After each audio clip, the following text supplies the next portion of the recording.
Hi, I'm James Governor, co-founder of RedMonk. We're an industry analyst company, and we spend our time trying to understand developer-led technology adoption. So we're all about those bottom-up adoption effects, and that's how we mostly consider the world. I'm really excited to be here at SnykCon, the inaugural event from Snyk, really looking at DevSecOps, because of course DevSecOps is going to be an area with lots and lots of influence by developers.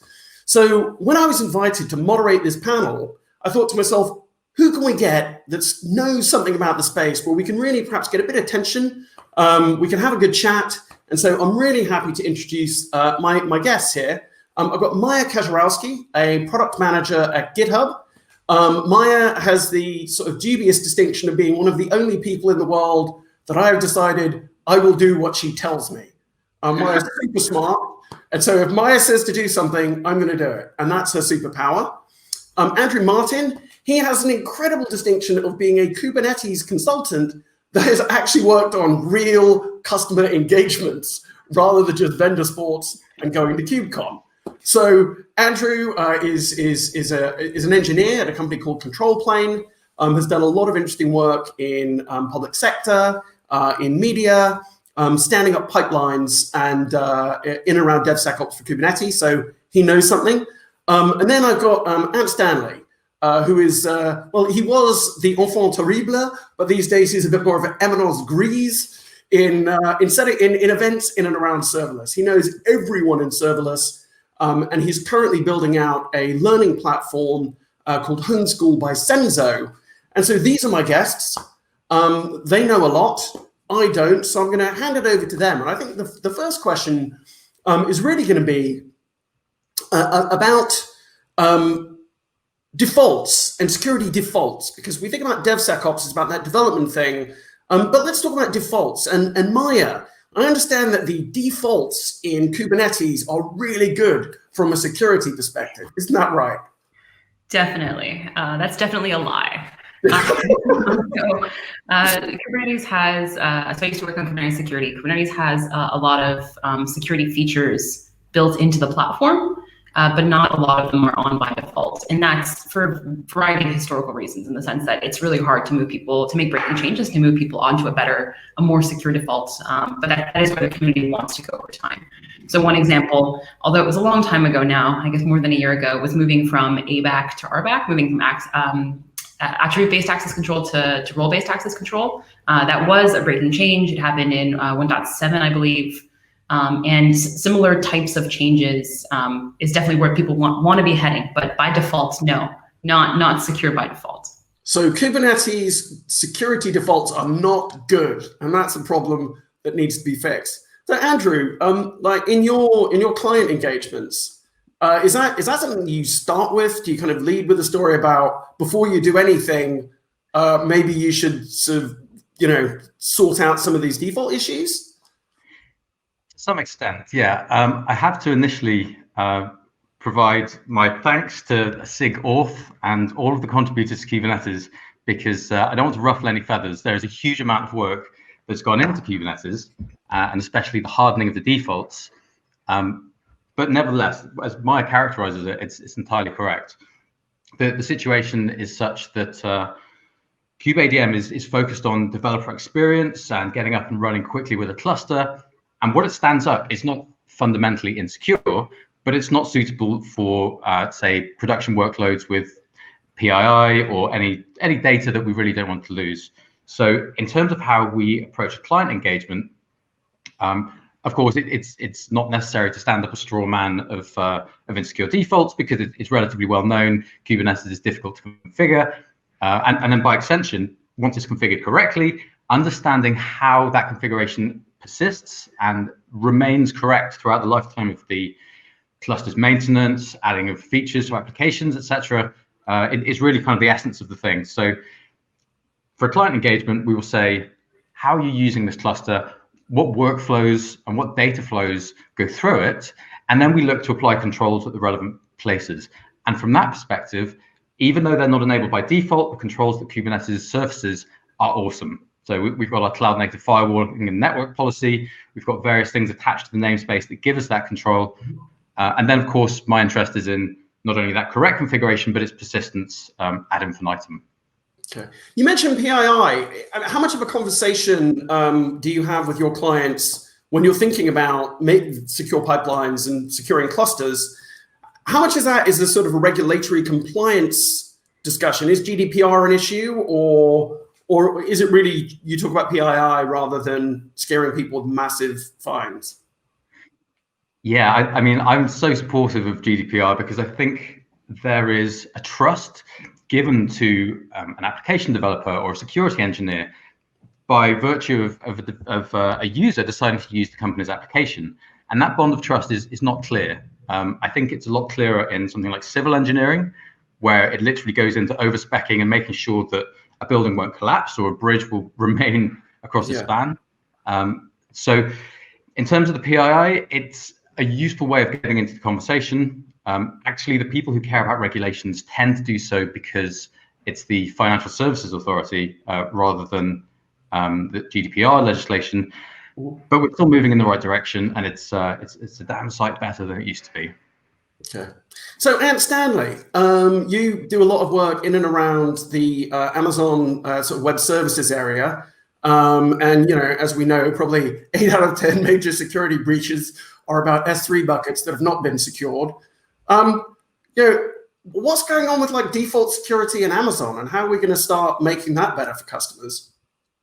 Yeah, I think, yeah, it's a bit of a strange. That's kind of the biggest weakness with any kind of cloud platform is a lot of the security gets left down to the provider and ends up coming down to how you configure it. And an insecure configuration can lead to major breaches, as the S3 breaches have proven. I think Amazon's done a great job since then of approaching of securing S3 buckets specifically. It's incredibly hard to make them public now. Like there's so many warnings and all that, but it is not quite, you know, after the horses bolted. They were just they had a situation where they deployed something, a product, and they wanted to have a great ease of use, and really focused on the user experience. I didn't really think about security. You know, S3 was around for 6-7 years before they had their first breach, and that's probably a lesson as well, because I think a lot of the security vulnerabilities we're going to have on cloud platforms, serverless and otherwise, in the next few years, the seeds for that would have been laid years ago. It's only until it gets to mass market where there's basically it's viable for hackers and other entities to actually go after that, and the vulnerabilities become well known, like S3, like I said, it was 6 years before the first kind of public breach. So Amazon's gotten significantly better at having secure defaults, purely because of the S3 bucket, and they've learned from that. I wouldn't say all the cloud providers have learned from that. You know, so with some of the other providers, for example, they use some of the Docker-based serverless platforms always use Docker Hub images for all the demos. So you pull in this image that's got, you know, if it's Node.js image, you'll have 300-400 vulnerabilities off the bat, which is a really poor default. You know, you should have slimlined Docker images, and that's not really an issue with Docker itself. If you're in the community, you understand the performance and security trade-offs with pulling in images. But it's really just about that optimization for user experience versus something that's secure. And when there's this race to drive adoption, you know, there's always this trade-off of let's try and find the easiest way to let someone use a service. So are you saying that in terms of the lessons learned by Amazon, that they're making, you know, a more secure environment with Lambda and serverless now than we see in that container world, certainly when it's not container experts like Maya or Andrew? Yes and no, but there's always trade-offs. So the biggest thing with Lambda and all the functions platforms is that they are heavily constrained platforms. You're limited in the size of what you can put on them, how long they run for. You know, so there are trade-offs around that. So yeah, it's in theory more secure by default.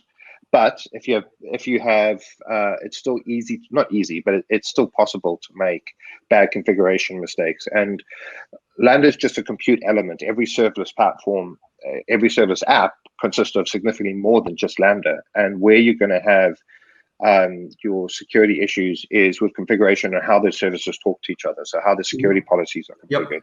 And, so you've got the secure compute platform, but then you give it a role. Because you're a big fan of certificates in Azure, for example, aren't you? That's a particular. Yeah. Yeah, so I've done a bit of work with Azure, and they've got the Azure Active Directory only works across some of their platforms, and then other services there require long-lived keys. So you've got this situation where you don't have a unified security layer across all of Azure. Everything is secure, but the way you interact with those services is very different, which can result in you're not going to have this harmonious kind of single way of looking at the environment. So things like Cosmos DB or EventGrid, for example, will use key-based authentication, and it's really hard to implement any kind of role-based access control within those. You have to implement proxy servers using the keys, that kind of thing. So it pushes more onto the developer and the user. See, the Kubernetes folks, they love that. That's their bread and butter. That kind of complexity is, you love that, don't you, Andrew? The complexity, unfortunately, comes with the distributed system. I find it instructive to remember and sort of remind myself where we came from. I used to have to wire in service discovery for everything that I did. I used to have to manage out-of-date kernel versions. I used to have to pull things from, I used to have to drop binaries on servers. So I really feel for kind of the next generation of engineers who grew up with all these abstractions and all the complexity already hidden from them, because for me, containers make perfect sense. And having been with sort of the early days of Docker, cross-host networking and discovery and all the things that Kubernetes bolts on, and storage and network policy are all just things that I used to have to do and are now much easier. But at what cost? For me, because I've got a concrete comparison, I love it, of course, and I'm particularly enthusiastic about it. But all the hidden complexity must be really difficult for new engineers. So is that a tension that like you have to think about in your role? Obviously, in terms of new engineers, there are one or two on the platform that you represent. So like, is that an issue where perhaps there's a lack of knowledge, and that's where people can cut their thumbs off? Yeah, I think every infrastructure product at the end of the day is optimizing for people onboarding quickly and not optimizing for you building a very complex app from day one. And then where we have a lot of trouble is somebody starts building very quickly, and then 6 months later is still building, and then a year later is still building, and then they're like, okay, now I'm gonna launch my bank. And it's like, whoa. That wasn't a good idea. Maybe that's not how you should have done this from the get-go. And that's true across platforms. So I think there's a need to make it easier for people to test out products in general, like Kubernetes, before to see how they work at a small scale before actually going and implementing the thing that they want. So things like being able to download your entire config and then change what you want to do and then relaunch your cluster. Like that would be like an amazing, easy functionality, right? I see the same thing at GitHub. Somebody creates a repo or an org and then decides that they want a bunch of features enabled that aren't enabled. And now they have to go talk to a bunch of developers and change the settings and enable them. And that's kind of annoying over time, right? So figuring out how to do that at scale. I'll make at least one kind of overly broad generalization, which is, I think in general, if you, to the kind of Lambda Kubernetes conversation you were having earlier, in general, if you pick a managed service, like a platform service, you will have better security over time than if you try to do it yourself. And that is not a reflection of your team's skills, although it might be. It's a reflection of your team's size and your ability to kind of keep up to date with ongoing changes in some of these projects, right? Using something managed will let you benefit over time versus trying to do it yourself. Yeah, I think that's a really interesting point. It really almost doesn't matter what part of the stack we're talking about. Moving it into the cloud, is likely to make it more effective to manage over time. On the other hand, Andrew, are there certain organizations, perhaps in the public sector, that are not as comfortable with the use of cloud, or is that beginning to break down? What are you seeing in terms of public sector adoption? If the customer perhaps had either 3 letters in it in its name, or maybe a couple letters and a number. I mean, Only strictly over 3, or also including 3? Obviously, client confidentiality permits me to confirm or deny, etc., etc. But some public information, the Gov UK digitization drive, which began, I guess, around 2011, and Gareth Rushgrove, who's developer advocate at Snyk, was also a fundamental part of that initial transition. I think he's a product manager. Is it? I don't think he's. What did I call him? Sorry, Gareth. A dev advocate. He's like he's a product manager. Whatever he does, he's so busy that it's impossible to find his role. There we go. Back out of that one. So yeah, Gareth was there for that initial part, and that was the government looking at the cost of redeploying some existing websites and being quoted exorbitant fees. So they decided to go open source, and they brought developers in house, and they trained people up, and they built their own. And you can still see these now. They built their own branding guides and visibility and accessibility web estate documentation that was really groundbreaking. And then the progression of that, when I was at the Home Office in 2015, was the deployment of Kubernetes onto the public cloud. And this is public record, which is why I'm preempting what I'm saying and double checking first. So in terms of that adoption, yeah, the UK Gov specifically has made great steps towards the public cloud. There is still some. They just ignore like all of that work and give it to Serco now, though. Like, is that? I mean, it's sort of a bit different, isn't it?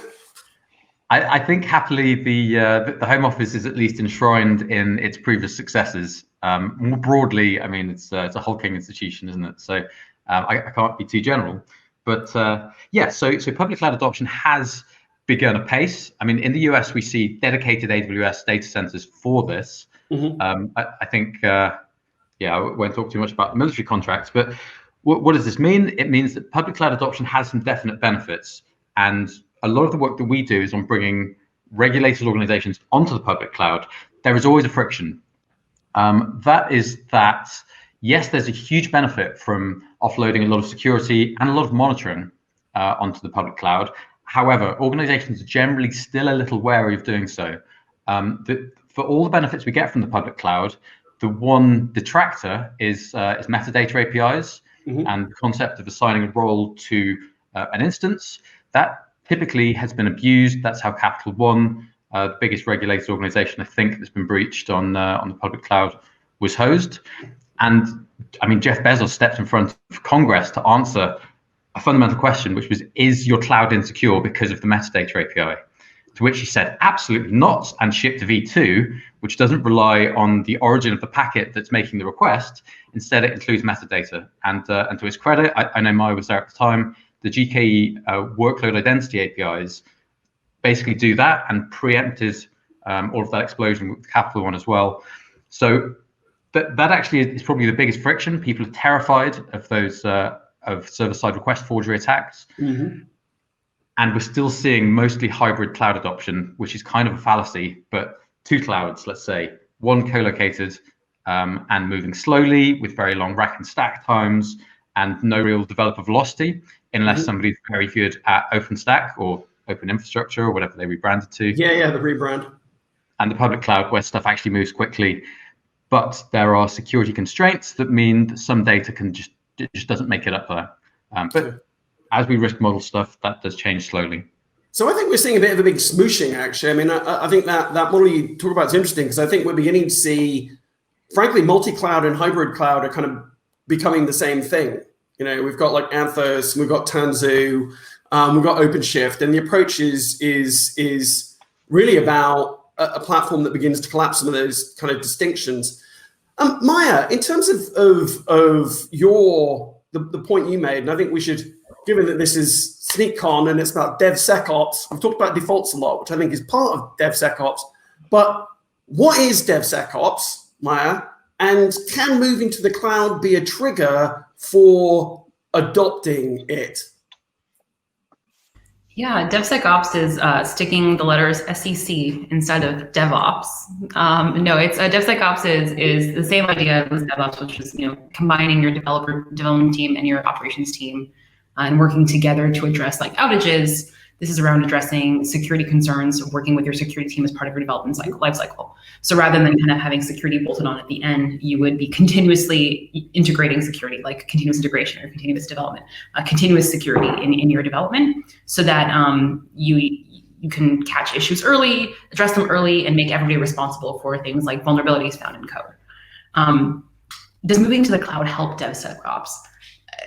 I think changing your architecture, changing your processes, et cetera, can be a reason to trigger a change to DevSecOps, or vice versa, right? A desire to change to DevSecOps might be a reason to do that.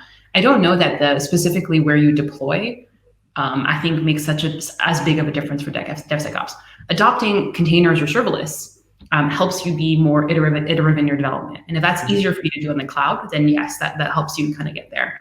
Adopting a consolidated CI/CD pipeline helps you adopt DevSecOps. And if that's easier for you to do in the cloud, again, then sure, that's better than what you're doing. There's nothing stopping you from adopting DevSecOps on-prem if that's what you want to do in your environment. Okay. And what about all you, and it's interesting because there are serverless hipsters like you, and then there are sort of normal people that are also using serverless, mentioned Capital One or whatever. There are, plenty of enterprises, laggards, sort of not the most fast moving, but they're like, we don't want to deal with all of that Kubernetes weirdness, so we're going to go and do serverless. Like, what do you see in both of those constituencies? The sort of the Brian LaRue's, the very much serverless sort of natives, Joe Emerson, people like that,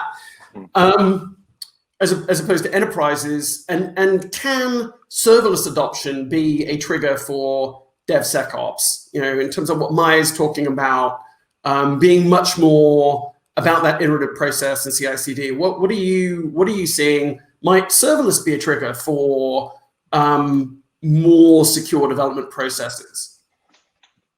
Yeah, definitely. I think one of the key characteristics you see with any company organization that moves to serverless is they definitely start to push code to production in smaller chunks. So you get more iterative development because of that.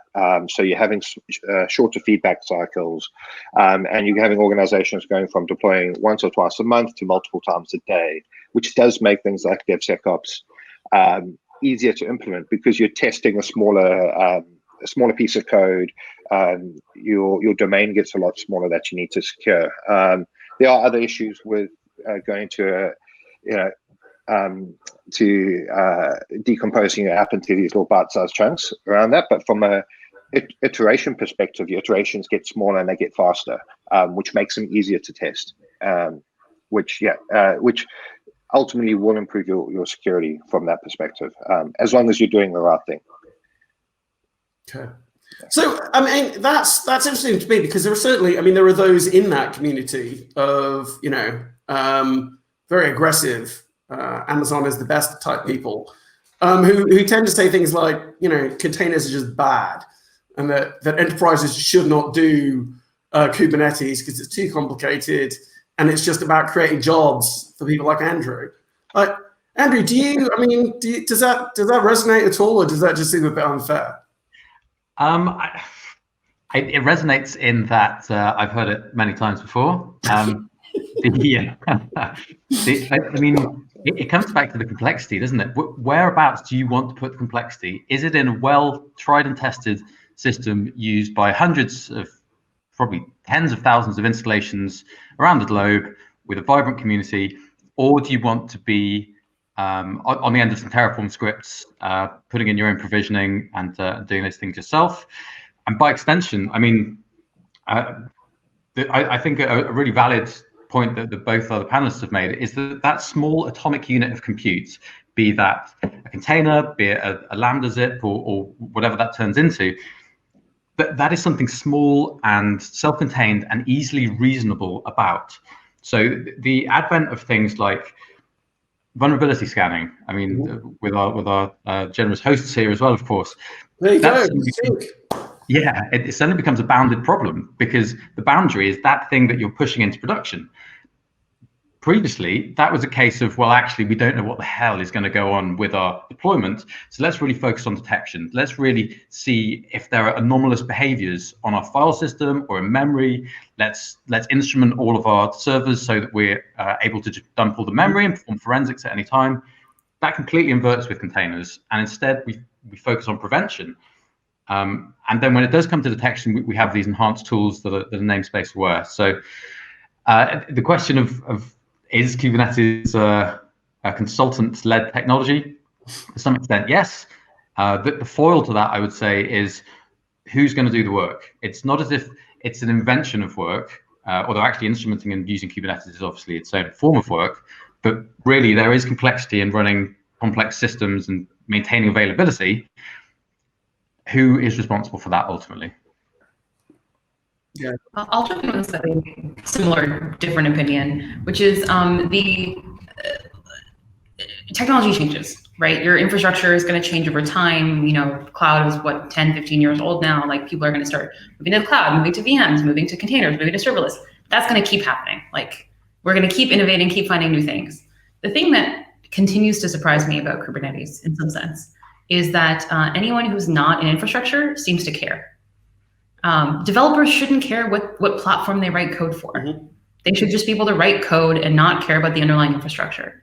The reality is that containers was one of the next steps in that direction where they actually could care less, and serverless where they can care even less, right? And we're still kind of evolving towards that, but they shouldn't have to care what they're writing code for.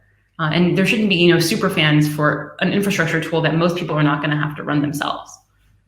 You're talking about my friends, Maya. You're saying they shouldn't be the people. No, your point is really well made. I think that Andrew's got me all excited about wanting to talk about like the whole monitoring and logging. There are so many questions because I think to your point, Maya, when you brought up like the DevOps roots of DevSecOps, and when we think about being able to configure environments with code as an underlying principle, when we think about those fast iterative feedback loops. But of course, monitoring and logging, I still feel that's one of the areas where in all of these spaces we're going to have to step up. I think we're sort of kind of running out of time, but I mean, I guess. I am interested in that. Like, Anne, how do we close the loop so that we can ensure that the systems we're building are secure and we can have that really fertile conversation between the different constituents involved in a software delivery lifecycle? Yeah, it's actually a harder one than most people think, because when you move to a service platform, any fully managed platform, you're outsourcing a lot of the activities and running the platform to providers. So you have to have a provider you can trust. The question is, do you just blindly trust them, or do you trust and verify? So what you really need is to have access to all those security logs, which folks like AWS do give you via CloudTrail, for example. And you need to verify that they're doing the things that they say they're going to do, and that builds trust with that. But that can often be a non-trivial effort in itself. And then beyond that, it's not just about monitoring and logging what you're running in production from a security perspective or from a performance and tracing perspective, but it's the whole software development lifecycle. A lot of supply chain attacks are very, very common now because that's the easiest way to get malicious code. People hacking, launching malicious NPM Trojans, and mining Bitcoin on everyone else's using NPM to get that code into your environment. These kind of things are happen. So it's not just about where your code runs, it's where it comes from, and watching all of that. And then it's also, are you deprecating code that you're no longer using, or are you looking at, there's a very real problem in the service world where stuff just works. So someone deployed a piece of code using Node.js 6 3 years ago, and they've never touched it since. That's great, except that version of Node is no longer officially supported by AWS, so they don't offer you an SLA on it. They've sent you lots of notifications to fix it, but you just leave it there because it's work for you to do that. So it's be able to do all of that across the pipeline, upgrading old stuff, even though it still works, monitoring what's going in the CI/CD platforms, and getting feedback from your provider and what's happening in your production workloads, and trying to bring all of that together is not a trivial thing to do. If really there were big, extremely well-capitalized companies that were working on that problem, that were perhaps something to do with this conference. Andrew, what about closing the loop from your perspective? I think the ephemerality of things in the cloud is super useful, and sort of playing into all the same concerns from a serverless versus Kubernetes perspective. From my perspective, this is just all about testing and taking the lessons we've learned from DevSecOps with applications. So like AppSec, that's now morphing into DevSecOps for infrastructure. And we're seeing a convergence of tooling. We're seeing a reuse of patterns. We're seeing one of my favorite metaphors is the test pyramid. So like unit tests, integration tests, and then the smallest bit on the top is our system acceptance, end to end. That is now well established in software development circles. From an infrastructure and system deployment perspective, we can kind of say at the bottom layer, we've got our static analysis, we've got our vulnerability scanning, we've got our linting, because of course, like we have to lint everything now, otherwise it'll fail when it gets to be deployed. Our integration testing is maybe trying to test individual containers. And then finally, our acceptance testing is trying to run the whole system end to end. And that maps not only from a functionality or a functional testing perspective, but also from a non-functional and security perspective. And that's the mental model that I try and take in. There are bits where this is, obviously that is just testing, and we've been talking about CI/CD, absolutely fundamental to any DevSecOps program to build on a solid DevOps foundation, because then everything is just a criteria. It's just, and Maya spoke about as well, bringing security into the SDLC. That concretely for me is DevSecOps. If a security representative is adding criteria to an set of acceptance criteria for a Jira ticket and then signing it off, that is DevSecOps. Full stop. There's nothing else that you need to start the program, because that is inculcating the mentality and it's feeding everybody with the same looming sense of responsibility. And then, of course, that all bakes back into the CI/CD and full end-to-end automation. So, talking of a looming sense of responsibility, we do have this more closing the loop. So, Maya, your last thoughts on closing the loop, then I'm going to close the loop. But yeah, Maya, how do we pull this together so we can be iterative? Like, what are we missing in the industry? Very fast, building on kind of what Andy and Ant were saying. Have a consolidated CI/CD pipeline. Once you consolidate it, you can apply security controls. Huge change. To use automated tools to do things like update dependencies, right? What that means is that you're going to need to have really great tests, to what Andy was saying. And then the third one that's unrelated to any of this, but turn on 2FA. Like, that will solve so many other problems. Please enable 2FA. So I held off for so long on giving my my oldest a phone. He's 15. He just turned 15, and I finally got him a phone. And he came in and he said, "Thank God, I can finally do 2FA." So maybe there is some hope. Maybe there is some hope in the future. He was like, "There's stuff I can't do. There are things I can't do with the Discord groups I'm on because I can't do 2FA." And I was like, okay, maybe it was time for the young man to get a phone. So this has been amazing and super fun, so much so that I think we might do this again later after this conference, because you all are awesome. And I just wanted to say thanks to the three of you. Thanks very much to Snyk for hosting this conversation today. And I've hoped we've looked a little bit about DevSecOps from a practitioner perspective. And that's something that enterprise can think about in terms of how they move forward with their security efforts in future. So thanks, everyone.